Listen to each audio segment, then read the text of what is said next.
Hello, and thanks for joining me today on this kind of dismal day in Britain, in rural Britain. But hey, it's home. Um, my name's Bryn. This is my review on Medieval Dynasty, one game that is often hidden in the dark. I call it a hidden gem, and so does one of my friends, and it really deserves more love. So today is all about that. And apologies for my bad voice. I have a cold. Um, and yeah. So yeah, just sit back and enjoy the ride.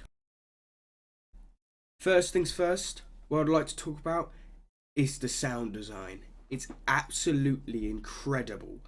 I have not heard or been in a game where I'm hunting and then I almost crap myself because I think a bison is charging at me, or a boar is getting ready for the charge, or a wolf is snarling at me. It is insane. You can hear the creaking in the trees, you can hear the leaves falling, the raindrops dropping. It's brilliant. I just, oh, it's brilliant. It's ASMR. When you're near, I live nearby a waterfall. I used to go out there in mornings, just take a wash, drink some water, and the sound just be ASMR. It's bloody brilliant.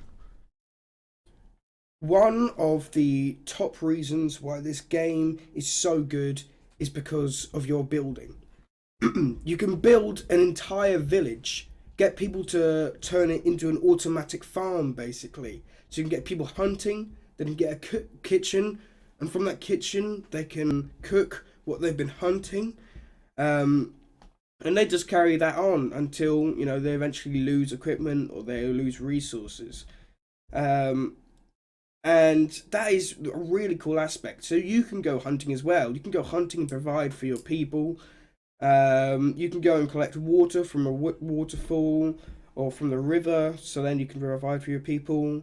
You also need wood, stuff like firewood and logs and that, so you can keep your villagers nice and safe and warm and um, tucked safely inside their houses during the winter months.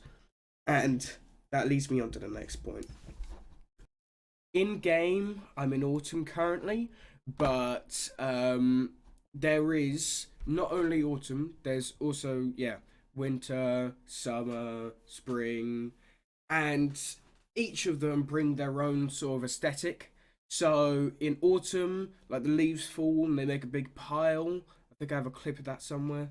Um, and you can loot from the piles. In winter, there's just a massive load of snow everywhere. There's snow on the trees, snow on the houses, just snow everywhere.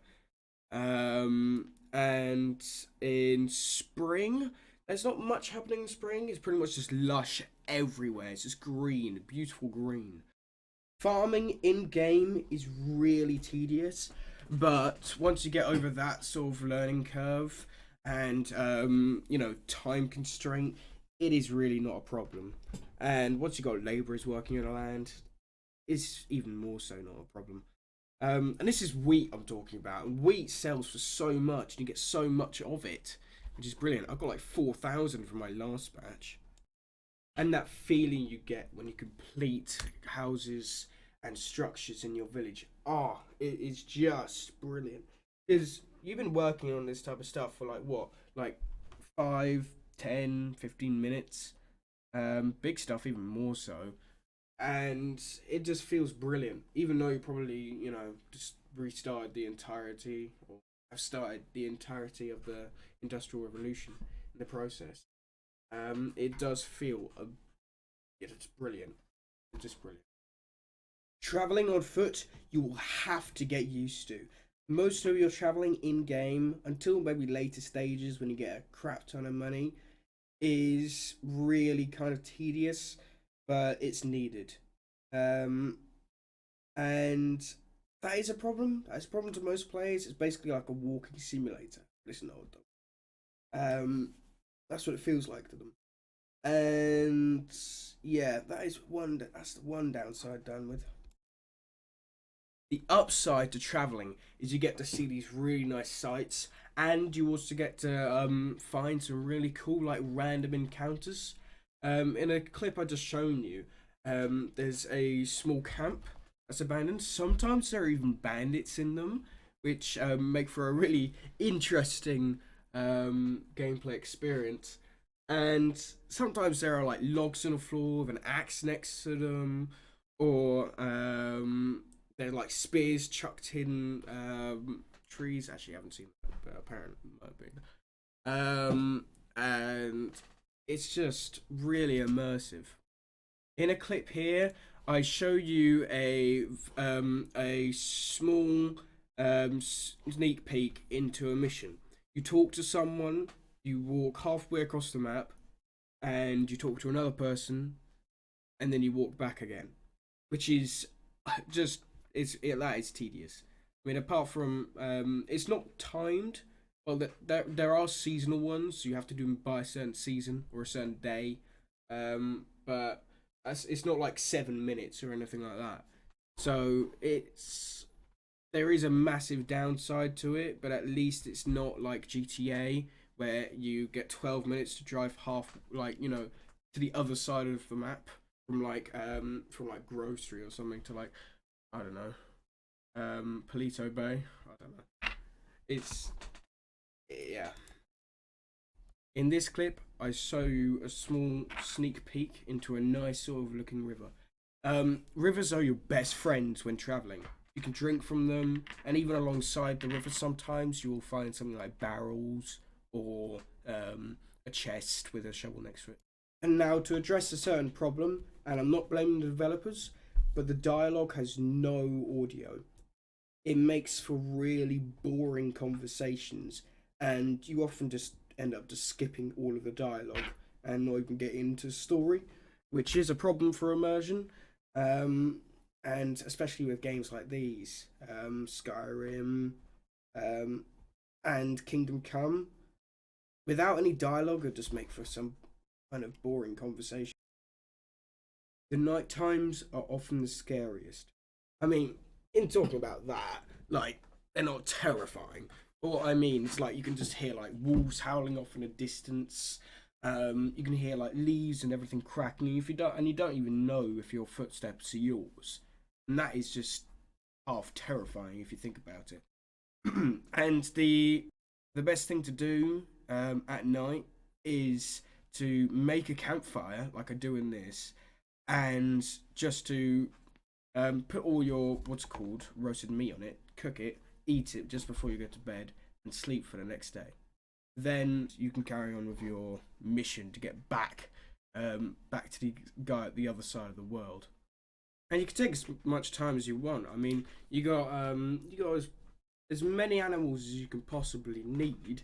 You got as many random encounters, camps, treasure, and yeah, it just makes for a kind of an interesting journey, which is another upside to traveling.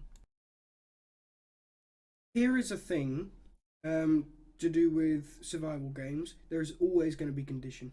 If it's a survival games, a good one, there will always be a condition for the weapon. A weapon or a tool or a useful thing, there will always be it. It's not such of a problem in this game because most things are easy to come by, easy to craft, and that's really good. It doesn't make for a tedious gameplay, and it's kind of relaxing. Um, but things like stone knives are just a bit of a pain sometimes because you're gonna have to make them for your what's it called, like your fisher's hut, or your hunting lodge, and there is a bad side and a good side to both that, basically. The strange thing is you can actually make a family in this game. I mean, it's in the title, Dynasty or Dynasty, and you can get a wife, um, which you're gonna have to flirt with for like hours, and then just get a flipping child from her, and then Yeah, once you grow old enough, because it goes yearly. Once you grow old enough, apparently this is what I heard. You take over from your, well, the your heir takes over, so he then becomes the leader and probably the main character. That's what I've heard anyway, and and that's what makes it kind of interesting. Is a good detail. I haven't actually experienced it so far. I've heard a lot of people talking about it, but I haven't experienced it because I haven't got that far. Because you're gonna have to, go yearly, and going yearly is like all those, 4 months. I mean, you can set the days. Can it be 5 days, 3 days, 7 days? You can set it to a maximum like over 30, I think it is. Um, and after that, um, it's interesting. In this stage, as of recording, I have encountered some bugs. Sometimes I'm hunting and there's literally like a, what's it called, like a bear just randomly spawns in front of me. I mean, it's not usually a bear; it's usually like a deer or something because bears are actually kind of hard to find. But in this clip, you can actually see that the thatch is turned into like this weird, like candy-looking thing. It kind of looks like a, what's it called, like a gingerbread house or something. And usually at the end of the day, you just return home, um, store all your stuff, and go to bed. Usually, um, it's such a good game. I advise anyone who's listening or watching this go and play it immediately.